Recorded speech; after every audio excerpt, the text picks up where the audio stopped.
রে আমরা সবাই জায়গায় হাঁটা দিতেছি, তুই এই যে মন খারাপ করে বলে লিছিস। জানাস বন্ধু, আমি আল্লাহ তাআলার কাছে কিছু চাই না, আমি শুধু জান্নাতটা চাই।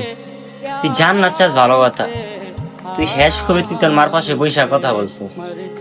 তুই শেষ কবি তুই তোর বাবার পাশে বৈশা বাবার ক্লান্ত মুখটা দেখছিস। বাবার ক্লান্ত মুখটা দেখা তুই কোন সময় বলছিস যে বাবা কেমন আছেন? আসলে তো কখনো ভাবিনি এই কথা। মনে রাখিস, যে বাবা মা নিজের সন্তানের জন্য পুরো জীবনটা কাটায় দেয়, সেই বাবা মাকে খুশি রাখতে পারলে জান্নাতে সবচেয়ে সুন্দর ফল।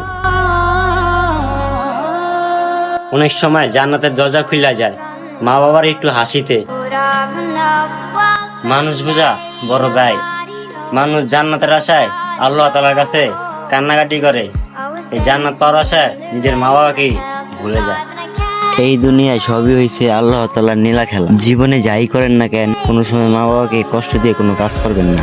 আপনি এই দুনিয়ায় বাঁচার জন্য যতই টাকা পয়সা কামান না কেন, এই টাকার ভোগ আপনার বাপ মা যদি না করতে পারে, তাহলে এই টাকার কোনো ভ্যালু নেই। একটা কথা মাথায় রাখবেন, যদি কোনো কাজের ক্ষেত্রে আপনার মা আপনার জন্য কষ্ট পায়, তাহলে আল্লাহর আরশ কেঁপে উঠবে।